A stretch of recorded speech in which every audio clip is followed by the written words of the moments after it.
Say something wrong.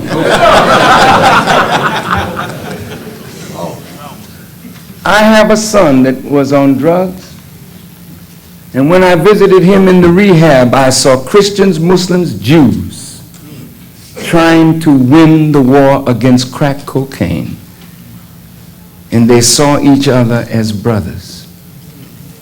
They saw each other as sisters. Religion didn't teach them that. Crack cocaine and the struggle to overcome it taught them that. The harsh realities of life in the hood is what created rap. The hip hop generation. You sick of the elders because to you it looks like all the elders have sold out. Satan is very smart. He disconnects you from your elders so you can't profit from the wisdom of life experience, so that you will end up making the same mistakes that your fathers made before you, so there's no real progress. Never allow anyone to separate you from your elders, even though your elders may not think like you think. They can offer you counsel. They can offer you the wisdom of their years of life experience. Yes. Peace can only come when we recognize the author of peace and submit our will to do his will. Then I've made peace with my sovereign Lord.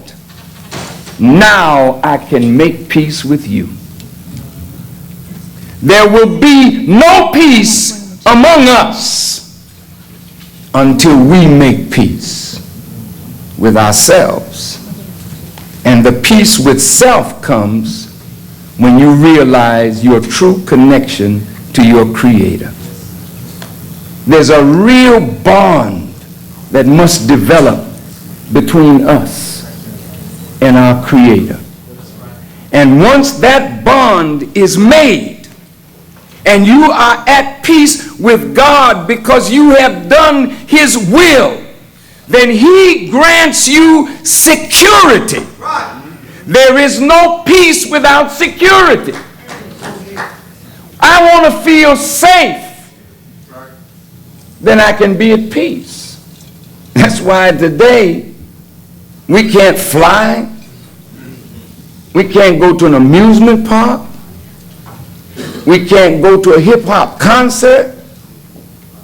We have to go through metal detectors. Why? People want to be safe. That's the only way you can have peace. But when God grants you peace, in that peace is security. Right. Yea, though I walk through the valley of the shadow of death, I will fear no evil, for thou art with me. The Lord is my strength, and he is my salvation. Whom then shall I fear? Of whom shall I be afraid? Those of you that have made a little money, you're afraid to lose it. That's right. Those of you who've gotten a taste of the good life, which ain't really so good. But to be threatened that you would lose it in order to make you submit to that which is not God. The enemy wants to make you bow down. This is a world that they must have control over you. I refuse that. You will not control me.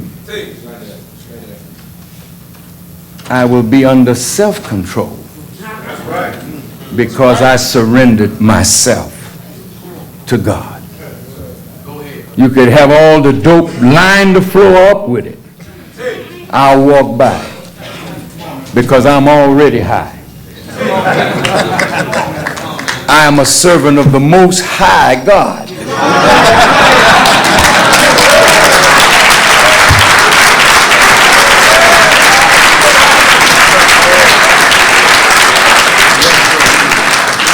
I mean, when I came in the room today, I was lit.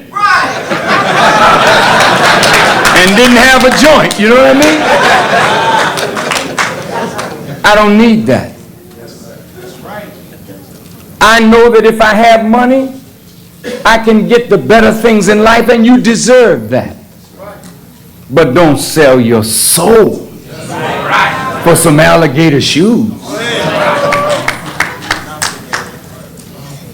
Or some diamonds that you can put around your neck that somebody with a gun can say, give it to me. And then you feel naked. And you can take all I got. You just can't have me. I'm secure, baby. That's the way I want to see you. Because you are the leaders. You are the ones that the world will take a change from your lips, from your pens. You have done something. You've obliterated lines of division, artificial barriers. Now I want to help you to go one step higher.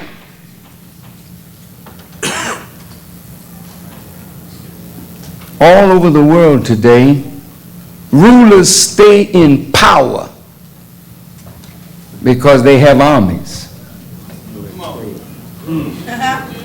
They feed their armies well even though the people starve. And they spend the people's money that could be cultivating the people, buying greater weapons of war. I heard our president at his State of the Union address say, we need so many and so many billions for defense. A new profound weapons system that we can block any potential missile coming from a foreign power. Homeland security, we need billions of dollars. If you disagree, you're not a patriot. That's what patriotism has become now. Either you agree with the government and the way it's going, then you're a patriot, and if you disagree, you're a terrorist. Isn't that something? Now, I really want to see how much strength my brothers and sisters really have. Come on. Because right now, this country is on a war course. Yes, I heard Colin Powell go before the U.S. Congress and say to the American people, we may have to go it alone. I wrote the President of the United States 10 weeks ago warning him that if he stayed on this course, what would happen? It's already happening. I told him your coalition will fall apart. That's right. And you will go it alone, but you will start a war that will engulf the whole planet, the war called Armageddon. And these that make the war are not going to fight it.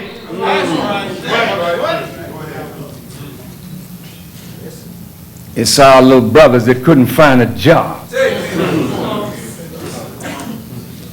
Be all that you can never be under white supremacy. But join the army. Join the Navy. Be a proud Marine so we can send you everywhere to fight somebody else's battle. That's right. I couldn't sleep the other night. I turned on my television and there was my brother Muhammad Ali and a beautiful documentary about that most beautiful of human beings, Ali did something. He stood up for a principle. That's right. He was willing to sacrifice, to make a sacrifice of the bling-blinging. He was willing to make a sacrifice of certain levels of comfort for a principle bigger than money. There are things in this world bigger than your own life, and this is why people sacrifice their lives not for BS, but for real principles. I'm willing to die for what I believe.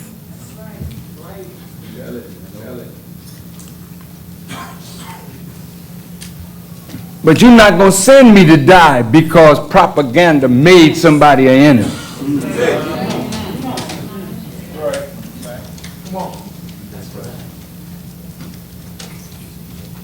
Muhammad Ali said, them Viet Congs ain't never called me nigger.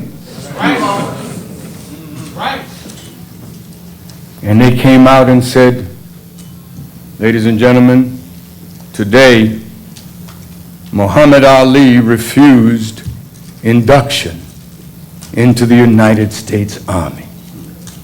They reclassified him without even notifying him because they wanted him.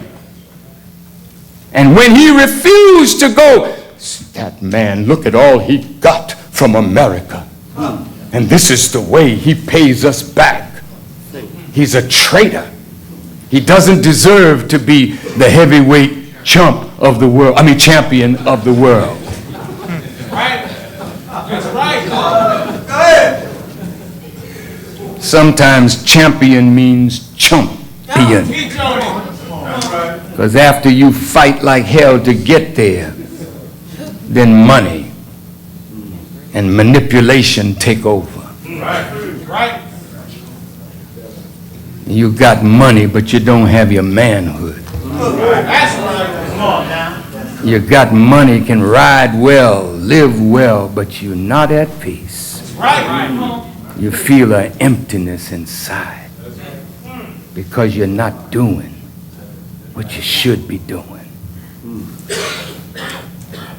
2 points and I'm through. Adversity is the mother of creativity. The life of ease is something that we should guard against. That's right. I'm going to say it again. The life of ease is something that we should guard against because when you have money, you have a degree of ease, and then sometimes you begin to lose the creativity that you had, the drive that you had when you were poor and struggling. Right. I want you to hear me. Out of the suffering of our fathers came spirituals. Deep River. My home is over Jordan. I want to cross over into campground. They were wise. They were rapping then. They were sending little messages in the spiritual. You better steal away. That's right. You can't walk away. You can't run away. Steal away. Yeah. Steal away to Zion. You gotta steal away. Steal away home. I ain't got long to stay here. Right. See, they were understanding this thing. But they couldn't openly say it. That's right. White folks in church talking about Jesus. And black folk in the field saying, everybody talking about heaven ain't going to heaven. Heaven. Yeah. Message. They were rapping. But since the slave master loved to hear us sing, we put a little stuff in the song. Yeah. Adversity became the mother of creativity. Swing low, sweet chariot, coming to carry me home. I want to go home. That's right. You understand? Yes, sir. Out of our suffering came blues. Out of our suffering came jazz. That's right. Out of our suffering came what they call R&B. That's right. Out of our longing for God to deliver us came gospel. Yes, sir. But none of that before we were suffering.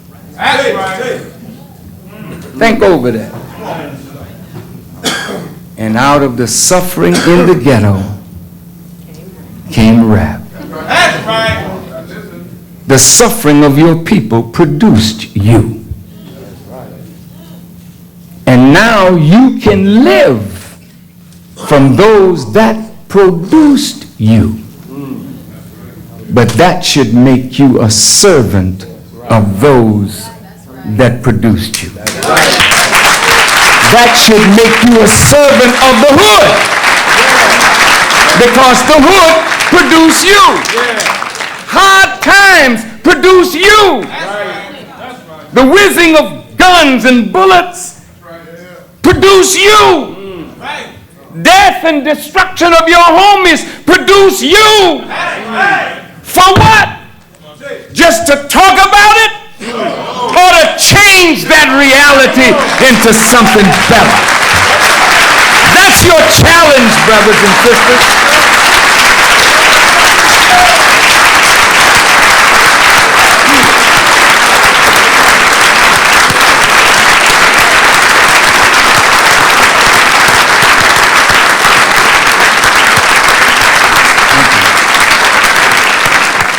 Muhammad Ali lost his heavyweight championship, and 3 of the best years of his fighting life, because he stood against a war that he felt was unjust. He made a sacrifice. He lost something, but he gained something better. That's right. He educated American youth, black and white. And the war that they were trying to prosecute, the youth put a stop to it. That's right. I said the youth put a stop to it. Don't you ever think that you don't have power. Let me tell you what kind of juice you got. And then as the boys say, I'm out of here. But man, I'm so proud of you, even in the funk, if I may use that expression. Because there's a song we sing in the church. He looked beyond my faults and he saw my need. You're the greatest generation that we ever produced, black, brown, and white. The young people, you are the best. You know why? You are chosen for a new purpose. You remember in the Bible when the children of Israel were coming out of Egypt and they were in the wilderness and they were murmuring against Moses and Aaron. They wouldn't go into the promised land because giants were in it and they had to tangle with the giants, and they said, well, God, you go in and take care of them giants. Otherwise, we're not going in. So what did the God say? He said, I'm going to let all these old ones die out. And I'm going to take the children. And they will inhabit the promised land. That's you. You are young. You're fearless. You're strong. But your strength now is being used against you. The fact that you are willing to fight for what it is you believe, and you take on those who disrespect you, and these kind of tug of wars, east, west, north, south, you know, that kind of thing has been going on. Yeah, it is like a civil war. Right now in LA, it's the blacks and the Latinos. Right. What right do we have to kill each other? That's right. Both of us poor. Both of us powerless. That's right. Both of us raggedy. Both of us a threat to those who would keep us fighting and killing each other. That's right. Let me tell you about your power. Pat Buchanan just wrote a book that I think is recommended reading. It's called The Death of the West. On Sunday, I would like to explore some of the things that he said. I won't waste time with it today because I do want to see you at the forum on Sunday, God willing. But brothers, if you look at the population of whites in Europe and America, they have a greater population of older people and a smaller population of young people, because they are now under zero population growth. Meaning that zero population growth is that whenever a white person dies, a white child would be born. That's zero. But they are under that. So Pat Buchanan is saying in his book that if this continues, the white race over time will be extinct if they don't have children. That's right. Now you, on the other hand,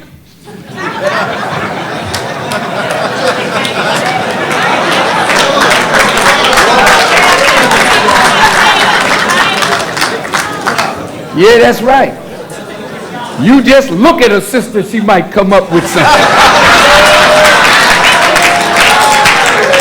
So you have a weapon, all right, and you are firing at will.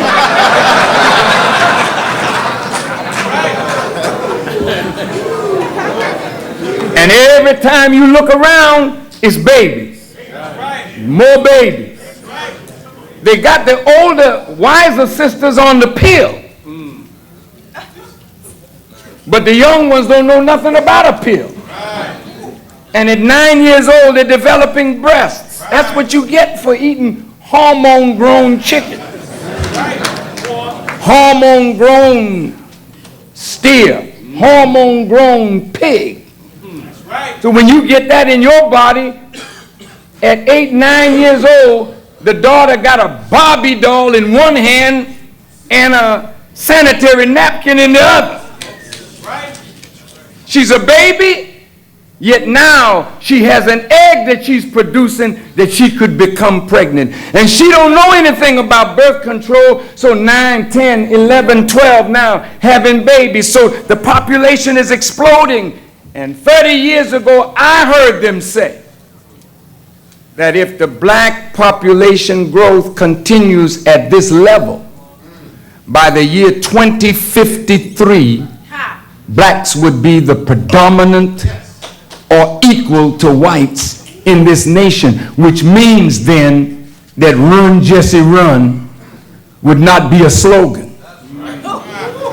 That means that you could take over the house that you were once a slave in. With just a vote, you could become governors, senators, not just mayors. But now you become the one to decide who the Supreme Court justices will be. Whoa, buddy. And you out here rapping, but you don't see, but they see. They say, Lord, if this continues, what are we going to do? The Hispanic birth rate is going through the roof. They got 11 million undocumented aliens. My God. Says 50 years from now, if we don't do the rumba or the samba or the calypso or the hip hop, we out. So what are you going to do about it? Then the wise get together. They said the blacks got a strong youth population. That's right. Bring it. The Latinos have a strong youth population. When you got a lot of young people, you either have jobs or war. Young people work, young people fight. We can't have them. We don't have enough jobs for them. In fact, we're laying off now. And really, there's no real war to fight. We can press a button and send bombs everywhere. We really don't need them. So what are we going to do with the Negroes? See? So here you are. Now you're a warrior, but you're killing each other. You're a soldier, but for the wrong cause. So as young people, check it out. You're victims of biological and chemical warfare. Speak on it. It's AIDS or crack cocaine. Most of us have someone in our family hooked on some kind of drug. And you know what that is. That begins to destroy families. I'm finished. What I would like to see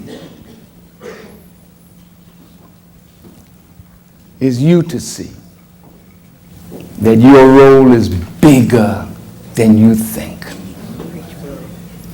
You could create a movement unlike any movement that has ever been created. That's right. That's right. Just try to see it first. That's right. The leaders of the world want war. But if the youth want peace, the leaders can't fight each other. Because they use youth to fight their wars over policies that youth don't know anything about. That's right. Check this out now. Young and beautiful, fearless and strong, gifted, black and brown, and poor white. They want to use you for policies that you don't understand, and they make you think you're patriotic. But the real patriots are the ones they kill. Martin King was a patriot in the real sense of the word, because he called America back to principles in the Constitution that government was forsaking. And because he was brave enough to interfere with the war in Vietnam, he was assassinated. There's a lot of stuff coming out about the assassination of John Kennedy and Bobby Kennedy and the war machine that runs government. That war machine is alive and well. They've planned wars. And God has shown me, this is the truth, and I told President Bush in my letter to him what God had shown me about their plans. You can pull it down from the website. I didn't put it up. I think it's www.polyconomics,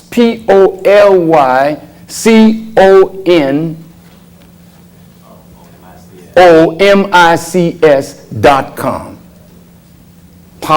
Not polyeconomics, but polyconomics. And since he put it up on his website, we might as well put it up on our own.